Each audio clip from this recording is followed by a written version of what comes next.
Welcome to this explainer. Think about how many times just this week you've absent-mindedly clicked I agree on a cookie banner or just quickly scrolled through a massive terms of service pop-up. We constantly and, frankly, passively give away our data for free just to navigate the web. Well, today, we're taking a look at a really fascinating source document titled The Architect's Guide to Codatta Frontiers, and it outlines a completely new approach to flipping that dynamic entirely. We're going to explore a system where data is actively gathered, securely shared, and, here's the kicker, actually valued for the people who create it. So if you ever wondered about the nuts and bolts of data collection or where the whole landscape of digital ownership is heading, you're going to find this incredibly relevant. We're going to break down exactly what a Codatta Frontier is, how it functions in the real world, and why it's such a game changer in this space. Okay, let's dive right into this because we're shattering preconceptions right out of the gate. The source material makes it totally clear that a Codatta Frontier is way more than just standard utility software.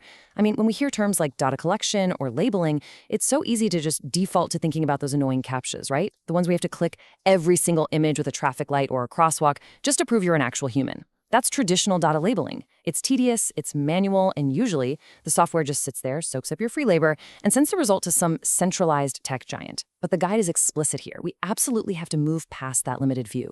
A frontier isn't just a mechanism for tagging information, it's a comprehensive, active network designed to totally rethink the relationship between the people who desperately need high-quality data and the people who actually provide it. Section 1.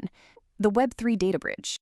So the absolutely crucial point here is that a frontier acts as a vital bridge. It's establishing a direct, powerful connection that actually shares value with both the data contributors and the users. It seamlessly connects the demands for data directly to the contributors themselves. And how does it pull this off? By leveraging Web3 principles. In practical terms, instead of some massive corporate middleman standing between the person who needs the data and the person providing it, decentralized networks and smart contracts facilitate the whole exchange. The overarching goal is literally to maximize the value of your data. It is no longer a one-way street where your information is just extracted for someone else's profit. It's a fully functioning bridge designed to ensure that value flows efficiently in both directions, verified by blockchain tech instead of a central authority. Let's look at the two sides of our bridge in action. On one side, we have the data collection needs. Just imagine an AI startup that urgently needs, say, 10,000 specific voice samples in multiple dialects to train a brand new translation algorithm. They have highly specific requirements and need a streamlined way to get accurate results without, having to build an entire data gathering infrastructure from scratch. Now, on the flip side of the bridge, we have the data contributors. These could be independent creators all over the world recording those exact voice samples. Operating in this Web3 environment, these participants are looking for shared value and true ownership of the intellectual property they're providing.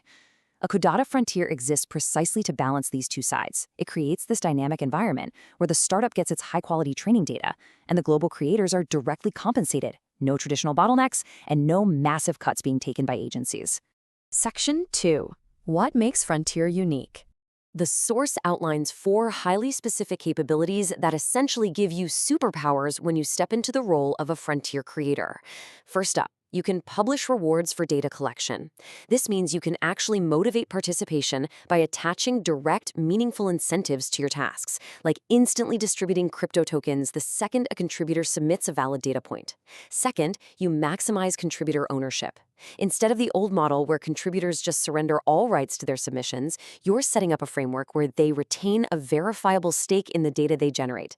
Third, you define data collection freedom. You aren't boxed into rigid, pre-built templates here.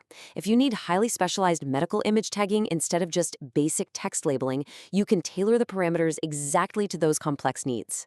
And finally, you reduce friction. By using automated smart contracts, you eliminate all those slow, bureaucratic inefficiencies like waiting 30 days for an international bank transfer to clear that usually plague traditional data platforms. Now, the ultimate result of reducing that friction goes way beyond just saving a little time. Historically, if you wanted to jump into gig work or data entry and actually get paid quickly, you had to hand over a massive amount of personal information. I'm talking banking details, physical addresses, sometimes even government IDs, all to a centralized, vulnerable platform. It was a strict, almost harsh trade-off. Surrender your privacy for speed and access. But the source material stresses that within this new framework, those transaction barriers just fall away entirely, while confidentiality is strictly ensured. The platform minimizes those frustrating transaction costs and systemic inefficiencies without demanding your entire digital identity. It essentially proves that you absolutely don't have to sacrifice security and participant rights in the name of efficiency. You can have a perfectly streamlined, decentralized system that fundamentally respects the privacy of everyone involved. Section 3. Empowering true data ownership. The text directly prompts you to start your data collection journey today. Usually, when a digital platform asks you to click a create or start button, it honestly feels like you're about to sign away your soul or at least your entire browsing history in some 50-page legal agreement. But the implication of creating a frontier is the exact opposite. It's an invitation to step out of that old paradigm of one-sided data extraction and step into a modern, collaborative framework where clicking that button represents building something genuinely equitable. Taking that action isn't just about initiating some basic task. It's about actively building a balanced network. Let's make this super practical. If you are a builder or a business, joining this future of data collaboration means you can source incredibly accurate, diverse data sets faster than ever, simply because participants are actually motivated to help you. And if you're a participant, well, this means you are no longer just a free resource to be mined. You are a respected contributor being fairly compensated for your effort.